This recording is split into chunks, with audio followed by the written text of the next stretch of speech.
সুপ্রিয় দর্শক, আমন্ত্রণ জানাচ্ছি বাংলা ভিশনের প্রতিদিনের আয়োজন সংবাদভিত্তিক পর্যালোচনা অনুষ্ঠান ফ্রন্ট পেজে। আপনাদের সঙ্গে আছে আমি রিশান নাসরুল্লাহ। আর আলোচনার জন্য আমার সঙ্গে স্টুডিওতে অতিথি হিসেবে রয়েছেন আবুল কাশেম চৌধুরী, সাবেক সভাপতি, জাতীয়তাবাদী ছাত্রদল। আপনাকে স্বাগত জানাচ্ছি। আমরা আলোচনা শুরু করব। শুরু করার আগে আমরা একটু পত্রিকার উল্লেখযোগ্য সংবাদগুলো জেনে নিই। প্রথম আলো, ডিজিটাল লেনদেনে নতুন ধাপ শুরু করলো বাংলাদেশ, বাধ্যতামূলক বাংলা কিউআর। এইচএসসিতে অনুপস্থিত পরীক্ষার্থী এবার বেশি। আমার দেশ, ঢাবিতে ছদ্মবেশে সক্রিয় নিষিদ্ধ ছাত্রলীগ, নজরুলের আদর্শ বৈষম্যহীন দেশ গঠনের পথ দেখাবে, কর্মসূচি উদ্বোধনকালে প্রধানমন্ত্রী। জুলাই বিপ্লব নিয়ে নীলুফারের বক্তব্যে উল্লাস আওয়ামী শিবিরে। ইত্তেফাক, নেতিবাচক ধারা থেকে বের হতে পারেনি রপ্তানি খাত, বাংলাদেশের মন কবি নজরুল বর্ষ উদ্বোধনকালে প্রধানমন্ত্রী। সমকাল, 2 বছরে 5 শতাধিক শিল্প কারখানা বন্ধ, রপ্তানি আয়ের সঙ্গে নতুন আদেশ কমছে। 3 বাহিনীর সাবেক 150 কর্মকর্তাকে পদোন্নতি। যুগান্তর, তফসিল ঘোষণা হতে পারে সেপ্টেম্বর-অক্টোবরে, সবার নজরে স্থানীয় নির্বাচনে। ঢাকার অনুরোধে তিস্তায় চীন, সমীক্ষা শিগগির, প্রধানমন্ত্রীর সফর নিয়ে চীনের রাষ্ট্রদূত।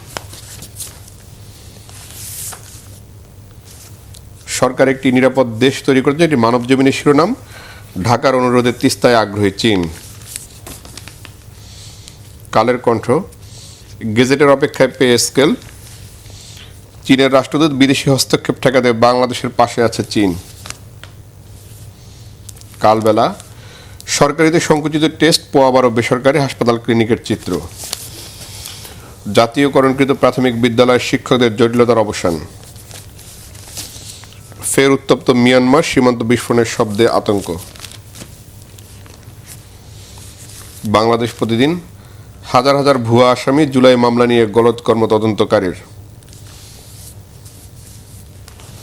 দেশ রূপান্তর, এবার বস্তাকাণ্ডে 32 কোটি টাকা বেহাত, রোমাঞ্চ নাকি এক পেশা আর্জেন্টিনা কেপ ভার্দে বিশ্বকাপ ফুটবল। নয়া দিগন্ত, তিস্তায় নতুন সমীকরণ, দক্ষিণ এশিয়ার ভূ রাজনীতি, আঞ্চলিক সংযোগ ও কৌশলগত বাস্তবতার সন্ধিক্ষণে ঢাকা বেইজিং। 4 মাসে 50 কমিটির 11টি গঠন, শেষ সময়ের জন্য অপেক্ষা, সংসদীয় স্থায়ী কমিটি নিয়ে সংবাদটি। দৈনিক ইনকিলাব, ঢাকা থেকে সরছে বাস টার্মিনাল। কেপ ভার্দের মেসি পরীক্ষা, তিস্তা মহাপ্রকল্পে কাজ করছে বাংলাদেশের অনুরোধে চীনা রাষ্ট্রদূত। বণিক বার্তা, বৈশ্বিক পোশাক রপ্তানিতে 2য় স্থান হারাতে পারে বাংলাদেশ। কেপ ভার্দের ফেলানক্স ভাঙার মিশনে মেসিরা। Daily Star, Faridpur custodial death, police version full of holes, nearly 40 lakh fewer children got measles jab. Daily Observer, custodial prison deaths, a presumed evaluate, Tarek's China visit a complete success envoy. New Age, government discontinues austerity measures, economists say government cannot afford extra expenditures. Cabinet okays easy visa for tourism, FDIS. এই ছিল মোটা দাগে আজকের পত্রিকাগুলোর শিরোনাম। আমরা একটু, যেহেতু আজকে 3 জুলাই, আমরা জুলাই দিয়েই শুরু করি। আমার দেশের যে খবরটি, ঢাকা বিশ্ববিদ্যালয়ে সক্রিয় হচ্ছে নিষিদ্ধ ঘোষিত সংগঠন ছাত্রলীগ। এই যে ছাত্রলীগ সংগঠিত হওয়া বা তাদের কাজ শুরু করা একটি নিষিদ্ধ ছাত্র সংগঠন, এটিকে আসলে এই জুলাইয়ের সময় কীভাবে দেখছেন, বা এর কারণ কি? যে রাজনৈতিক বিভেদই কি এর কারণ, যে ফ্যাসিস্ট ছাত্র সংগঠনগুলো ফিরে আসছে বা ফ্যাসিস্ট সংগঠনগুলো আবার মাথাচাড়া দিয়ে উঠছে? আপনাকে অশেষ ধন্যবাদ এবং আপনার মাধ্যমে কলা কৌশলী যারা আছেন এবং যারা আমাদের শ্রোতা আছেন সকলকে আমি সালাম জানাচ্ছি। আসসালামু আলাইকুম ওয়া রাহমাতুল্লাহি ওয়া বারাকাতুহু। আজকে আপনি শুরু করতে চান যে ফ্যাসিস্ট যে ছাত্র সংগঠন, নিষিদ্ধ ছাত্র সংগঠন ছাত্রলীগ, তাদের যে কর্মকাণ্ড আবার তারা শুরু করতে যাচ্ছে ঢাকা বিশ্ববিদ্যালয়ের মাধ্যমে, সেটা দিয়ে শুরু করতে যাচ্ছেন। আমি আপনাকে বলবো যে এই যে ছাত্রলীগ, আজকের যে ছাত্রলীগ, এই ছাত্রলীগটা তো নতুন নয়, এটা একটি অনেক পুরাতন একটি সংগঠন। সেই 48-এর তার গোড়াপত্তর হয়েছিল আপনি জানেন, এবং পর্যায়ক্রমে এই সংগঠন এবং আওয়ামী লীগ অনেক ভূমিকায় তারা রেখেছিল যে, এবং পরবর্তী পর্যায়ে 69-এর যে ছাত্র গণ অভ্যুত্থান, এটাও ওই ছাত্রলীগ করেছিল, যেটা ইতিহাস বাস্তব। স্বাধীনতা যুদ্ধ তাদের ভূমিকা রয়েছে, কিন্তু এই সংগঠনটি ফ্যাসিজমে কিভাবে রূপান্তরিত হলো, ফ্যাসিস্ট কেন হলো, কারা এর জন্য দায়ী, কি এর পেছনে ষড়যন্ত্র? সেটা হলো যে এই সংগঠনটি বা যে আওয়ামী লীগ স্বাধীনতা যুদ্ধ করেছিল, কিন্তু সেখানে দেখা যাচ্ছে যে তাদের দ্বিচারিতা ছিল, অর্থাৎ দ্বিধাদ্বন্দ্ব ছিল একটা। খুব সূক্ষ্মভাবে যদি দেখেন আপনি, শেখ মুজিব স্বাধীনতা সংগ্রামে নেতৃত্ব দিবে আওয়ামী লীগ, শেখ মুজিব পাকিস্তানের কারাগারে চলে গেল। ওয়াই? তিনি তো এখানে মাঠে থাকা উচিত ছিল তাজউদ্দিন সাহেবের মতো, ক্যাপ্টেন মনসুর আলী, সৈয়দ নজরুল ইসলামের মতো। তিনি কেন পাকিস্তানের কারাগারে চলে গেলেন? এটা হচ্ছে তার দ্বিধাদ্বন্দ্বের একটি বহিঃপ্রকাশ, যে আমরা বাংলাদেশ স্বাধীন করতে পারবো কি পারবো না যুদ্ধ করে পাকিস্তানি আর্মির সাথে। কিন্তু না, সেখানে দেখা গেল একটি দৃঢ় প্রত্যয় এবং একটি বলিষ্ঠ ঘোষণা স্বাধীনতার সপক্ষে, স্বাধীনতার জন্য আসলো কার থেকে? মেজর জিয়াউর রহমান। আমি স্বাধীনতা ঘোষণা করছি। রাজনীতিবিদরা বলে নাই আমি স্বাধীনতা ঘোষণা করছি, শেখ মুজিব বলে নাই, কোন রেকর্ড কেউ দেখাইতে পারবেন না। কাজেই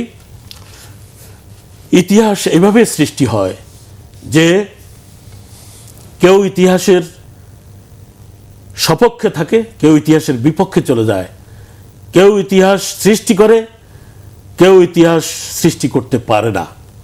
আজকে শহীদ প্রেসিডেন্ট জিয়াউর রহমানের নাম বাংলাদেশের স্বাধীনতা যুদ্ধে, স্বাধীনতার ঘোষণায় স্বর্ণাক্ষরে লেখা থাকবে যতদিন বাংলাদেশ থাকবে, যতদিন এর ইতিহাস থাকবে।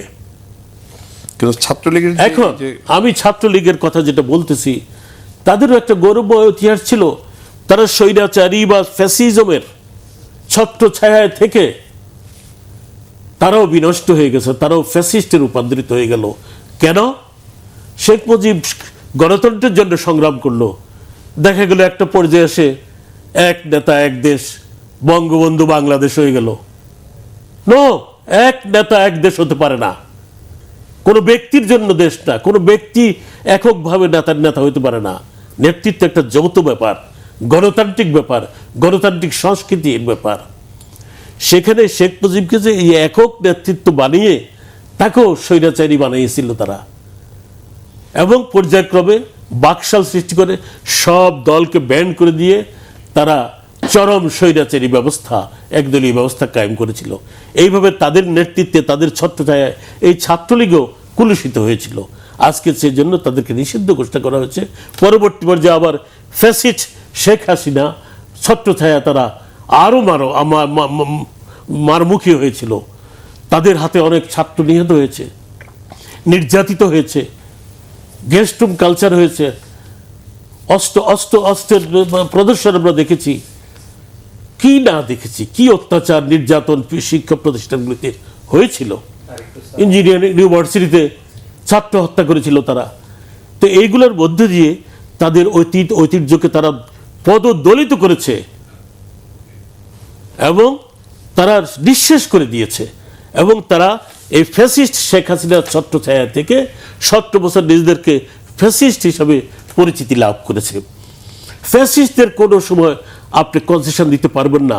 যেমন জার্মানির হিটলার, ইটালির মুসোলিনি, হিটলার এবং মুসোলিনিকে আজও মানুষ অ্যাকসেপ্ট করে না। তাদেরকে স্বৈরাচার হিসাবে জানে, তাদেরকে ফ্যাসিস্ট হিসাবে জানে। কাজেই আজকে আওয়ামী লীগ এবং শেখ হাসিনা, শেখ মুজিবুর রহমান, তারা যদি ফ্যাসিস্ট হয়, ফ্যাসিজমের উদ্গাতা হয় বাংলাদেশে, তাহলে তাদেরকে বাংলাদেশের মানুষ কখনো অ্যাকসেপ্ট করবে না, এবং এই ফ্যাসিস্টদেরকে বিচারের আওতায় আনতে হবে। শুধু আপনি নিষিদ্ধ করা একটা মিছিল করতে দিলেন না, দিস ইজ নট এনাফ। তারা যে 17 বছরের স্বৈর শাসন, ফ্যাসিজম, গুম খুন হত্যা করেছে, মানি লন্ডারিং করেছে, সমস্ত টাকা নিয়ে গেছে এদেশ থেকে, টাকা সব খালি, ব্যাংক সব খালি। এদের বিচার কোথায়? এদের বিরুদ্ধে বিচার কোথায়? এদেরকে গ্রেফতার করছেন না কেন? এদের বিরুদ্ধে কেস কোথায়? ব্যাংক লুট করছে, কোনো কেস আছে? কি কেস আছে? চুরির কেস দিয়েছেন, ব্যাংক চুরি হয় না। চুরি করলে আপনি তাকে আটকাতে পারবেন না। তাদের বিরুদ্ধে ডাকাতির কেস দিতে হবে।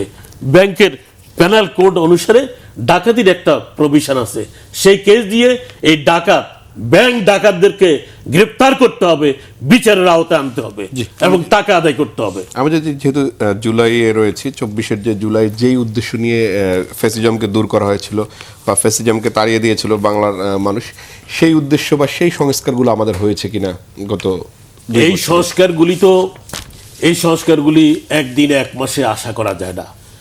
জুলাইয়ের 5 আগস্ট, জুলাইয়ের যে ছাত্র গণ অভ্যুত্থান হয়েছিল, সে অভ্যুত্থানের আকাঙ্ক্ষা অনেক বড়, এর আবেদন অনেক বিশাল, এবং যারা এই অভ্যুত্থানে নেতৃত্ব দিয়েছে আমি তাদেরকে অভিনন্দন জানাই, স্যালিউট জানাই। তাদেরকে জাতি এবং বাংলাদেশের ইতিহাসে তারা অবিস্মরণীয় হয়ে থাকবে, স্বর্ণাক্ষরে তাদের নাম লেখা থাকবে। কিন্তু আমি তাদেরকে হুঁশিয়ার করে দিতে চাই, তাদের রাজনৈতিক প্রজ্ঞা, দূরদৃষ্টি এবং সঠিক বাস্তবমুখী না হয়, তারাও আজকে যেমন ছাত্রলীগ 69 অভ্যুত্থান করে বিদায় নিয়েছে, তাদেরও এরকম পরিণতি হবে। Be careful. আমি তাদেরকে অভিনন্দন জানাই এই ছাত্র গণ অভ্যুত্থানের জন্য, কিন্তু তাদেরকে সঠিক ভূমিকা পালন করতে হবে, তাদেরকে সততার বজায় রাখতে হবে, ন্যায় নীতি বজায় রাখতে হবে এবং রাজনৈতিক দূরদৃষ্টি দিয়ে রাজনীতি করতে হবে, নেতৃত্ব দিতে হবে। সেখানে যদি এক বিন্দু মাত্র এদিক সেদিক হয়, পদস্খলন হয়, তাদের পরিণতিও জাতি ওইভাবে গ্রহণ করবে না। এখন এখানে যেটা 5 আগস্টের যে বিপ্লবের যে আকাঙ্ক্ষা, সে আকাঙ্ক্ষা, সেই সংস্কার, এটা পর্যায়ক্রমে হবে। এটা সংসদে মাধ্যমে সেটা পাশ করে নিতে হবে। এখানে প্রায় 133টা আছে, অধ্যাদেশ আছে, সেগুলি আলোচনা হয়েছে। প্রায় 120টা অধ্যাদেশ সেগুলি সকলের সমঝোতার ভিত্তিতে পাশ করিয়েছে। আর 13টি অধ্যাদেশ যেগুলি পর্যায়ক্রমে আরও পর্যালোচনা করে এই সংসদেই, এই সার্বভৌম পার্লামেন্টেই পাশ করতে হবে। এখানে ওই রাস্তায় চিল্লাচিল্লি করে লাভ হবে না। কেউ যদি মনে করেন যে 16 দিনের আন্দোলনে, 16 বছরের আন্দোলনে ফ্যাসিস্ট হাসিনাকে তাড়িয়েছেন আর 16 দিন আন্দোলন করে বিএনপিকে তাড়িয়ে দিবেন, এত সোজা নয়। কথাটা বলা যত সোজা, এত সোজা না। আর কেন 16 দিনে তাড়াবেন? আপনারা আগে সার্বভৌম পার্লামেন্ট ছিল না, শেখ হাসিনা নির্বাচন করতে দেয়নি, নির্বাচনকে ধ্বংস করেছে, নির্বাচনী প্রক্রিয়াকে ধ্বংস করেছে, নির্বাচন কমিশনকে ধ্বংস করেছে, প্রশাসনকে ধ্বংস করেছে, পুলিশ ডিপার্টমেন্টকে ধ্বংস করেছে, ব্যাংক বিভাগকে ধ্বংস করেছে। তো সেখানে 17 বছরে আজকে সেগুলোর থেকে বেরিয়ে আসতে হলে যৌথভাবে এই নির্বাচিত সার্বভৌম পার্লামেন্টের মাধ্যমে আপনাকে আইন তৈরি করতে হবে, সংস্কার করতে হবে। সংস্কার আপনি বাড়িতে বলে স্টেটমেন্ট করলেন হয়ে যাবে? হবে না। পার্লামেন্টে বসে আলাপ আলোচনা করে একটা সমঝোতায় পৌঁছে পাশ করতে হবে। 16 দিন আন্দোলনের কথা বলে সরকারকে পতন করতে পারবেন না। জি, আমি যদি একটু চীন বাংলাদেশের সম্পর্কে, সম্প্রতি প্রধানমন্ত্রী চীন সফর করেছেন, সেটি নিয়ে চীনের যে স্টেটমেন্টটি রয়েছে, চীনের সফর শুধু চীনের সফর নয়, মালয়েশিয়া বাংলাদেশের প্রধানমন্ত্রী তারেক রহমান এবং তার একটি ছোট্ট টিম নিয়ে গেছে। দেখেন, এখানেও দেখেন তারেক রহমানের যে সূক্ষ্ম চিন্তা ভাবনা। আগে শেখ হাসিনা যখন বিদেশ যেত 200-300 তার ইন্টারেস্ট, তার সফর সঙ্গী থাকতো। বিমান ভর্তি করে লোক নিয়ে যেত। তারেক রহমান তার সফরসঙ্গী গিয়েছে 23 জন মালয়েশিয়াতে, এবং পরে চায়নাতে বোধহয় আর 2 জন যাই পরে তারা যোগদান করেছে, এই 25 জন। তো কাজেই এবং এই সফরটা মালয়েশিয়ার প্রথম সফর, এই সফরের মধ্য দিয়ে বাংলাদেশের, মালয়েশিয়া কোন দিকে আমাদের থেকে? পূব দিকে না? পূব দিকে, পূব দিকে। তো পূব দিকে, এই পূব দিক থেকে সূর্য ওঠে না? বাংলাদেশের জীবনও একটি সূর্যোদয় হয়েছে এই সফরের মধ্যে দিয়ে। এবং মালয়েশিয়ার সাথে আমাদের একটা আত্মিক সম্পর্ক আছে, একটা ধর্মীয় সম্পর্ক আছে, একটা সাংস্কৃতিক সম্পর্ক আছে, এবং একটা মানসিক সম্পর্ক যেটা সেটা আছে। সেটা হয়েছে মাহাতির মোহাম্মদ এর কারণে। তিনি থাকা অবস্থা থেকে তিনিও বাংলাদেশকে ভালোবাসতেন, এবং তার সাথে শহীদ প্রেসিডেন্ট জিয়াউর রহমানের একটি গভীর সম্পর্ক গড়ে উঠেছিল, এবং যেই কারণে এই বাংলাদেশ থেকে মালয়েশিয়াতে প্রচুর শ্রমিক গেছে, আজও যাবে। এই শেখ হাসিনার টাইমে মোশাররফ সাহেব যখন ম্যান পাওয়ার মিনিস্টার, অনেক লোক নিতে চেয়েছিল মালয়েশিয়া, সমস্ত ভন্ডুল করে দিয়েছে।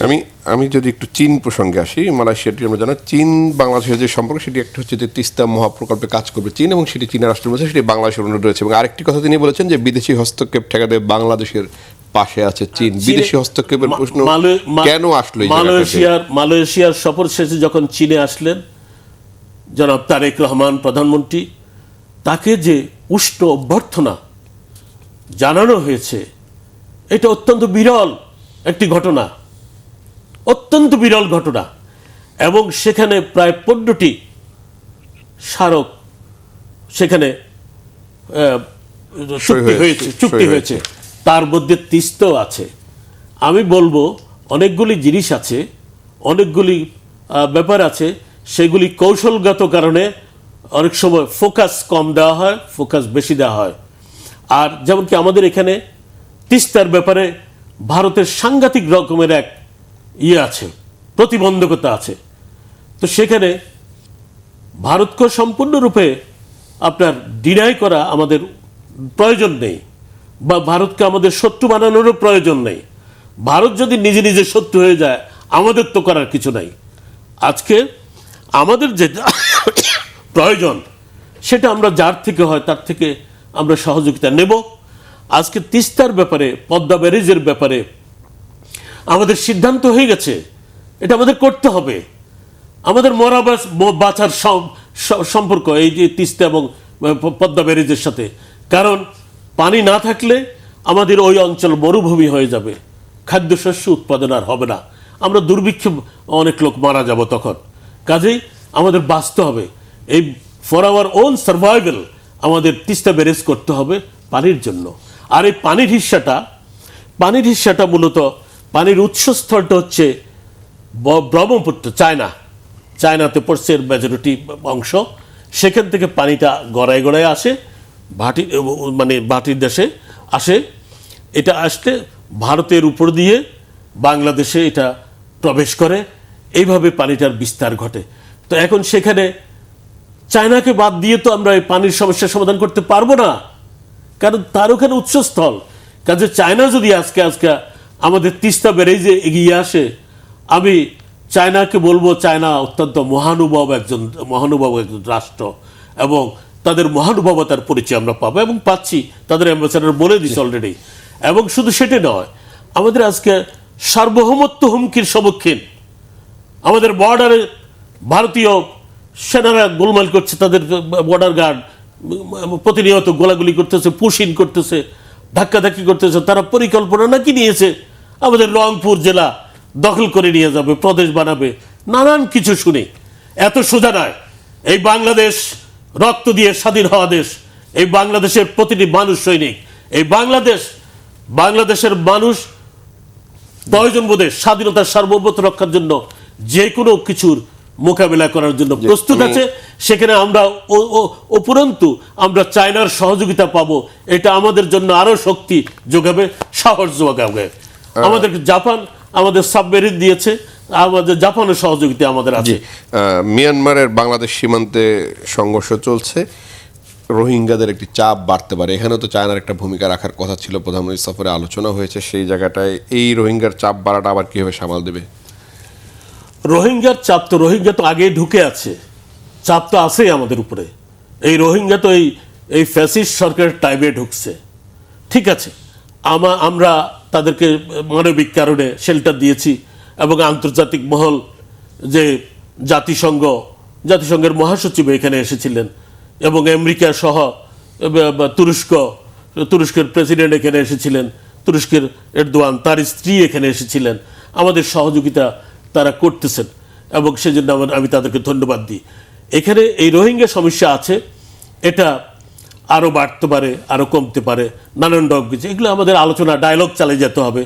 আমাদের ডায়লগ মূলত আজকে বার্মা যে অবস্থান তাদের, সে অবস্থানে তারা চায়নার সেখানে বিরাট একটা ভূমিকা আছে তাদের উপরে। চায়না যদি মনে করে যে এই সমস্যার সমাধান করে দেবে বাংলাদেশের সাথে, ইট ইজ ভেরি ইজি আজকে। এখন সেটা কখন করবে?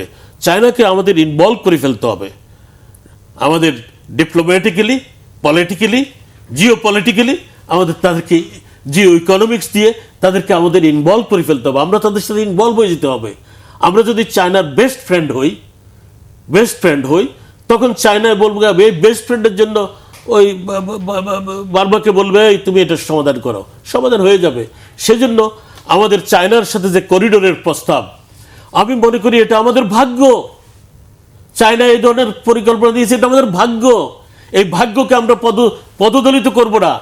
এই করিডোরের প্রস্তাব আমরা অ্যাকসেপ্ট করে নিয়ে এই করিডোর আমাদের করতে হবে।